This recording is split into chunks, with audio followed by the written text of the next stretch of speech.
You're replaceable, you know that? She said, her lips curling into that half-smile she used when she wanted to hurt me but pretend it was a joke.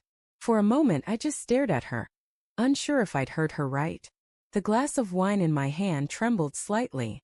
What did you just say? Lena didn't flinch. She leaned back in her chair, the restaurant lights catching the shimmer of her earrings, the same pair I'd bought her for our anniversary last year.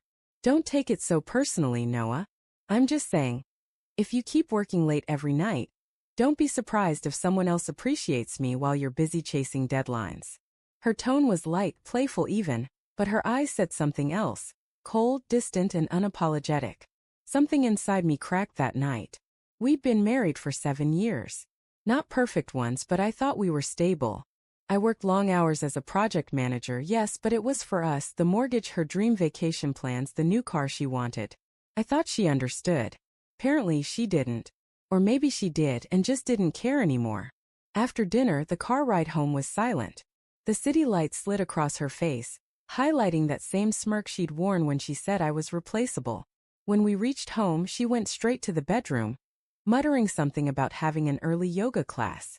I sat in the living room, staring at the dark TV screen, my reflection faintly visible in it.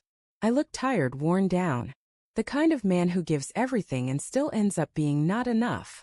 I don't know what pushed me to do it, but when I heard her phone buzz on the kitchen counter, I picked it up. The screen lit with a message. Evan.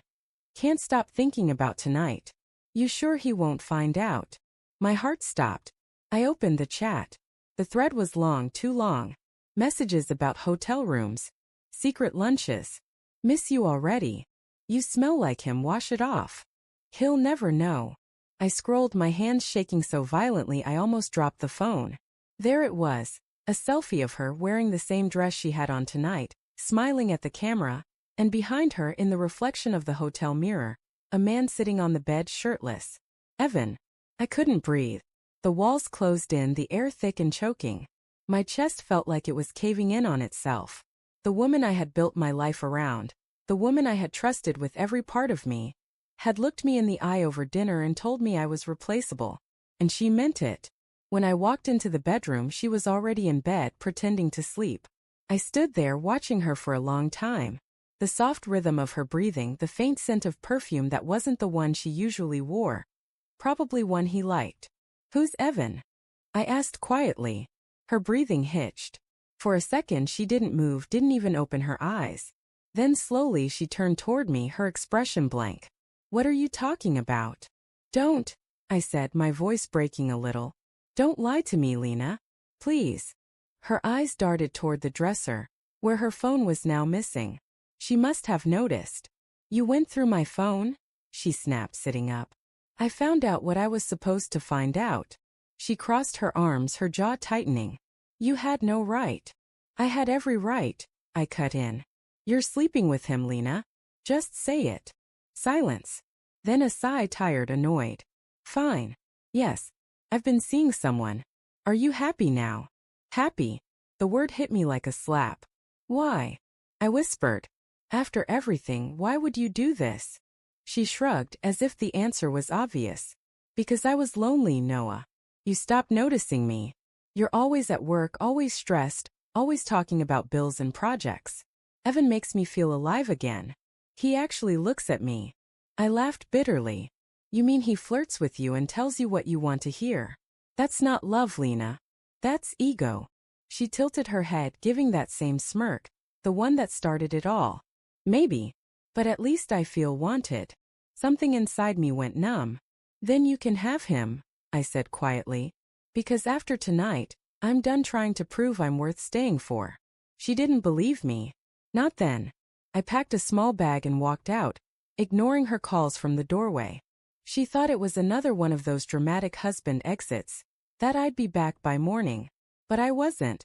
I checked into a small motel near the office and stayed there for a few days, running on coffee, exhaustion, and disbelief. I told no one, not even my best friend, Chris. Until I did. It was Thursday when Chris called. Man, you sound like hell. What's going on? I hesitated, then told him everything, the text, the photo, the confrontation. There was a pause on the line. Then he said quietly, Noah, you deserve better than that. I laughed hollowly. Yeah, tell that to the woman who told me I'm replaceable. He hesitated again, then asked something that stopped me cold. Wait, Evan? You mean Evan Brooks? My mind reeled. You know him? Yeah, he said grimly. He's her company's marketing director. Married guy. Has 2 kids. We used to play golf. Chris exhaled sharply.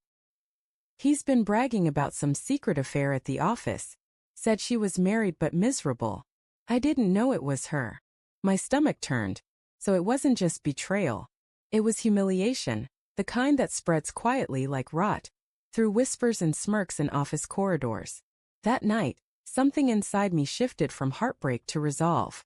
If she wanted to see how replaceable I'd show her. I called our lawyer the next morning and started the paperwork.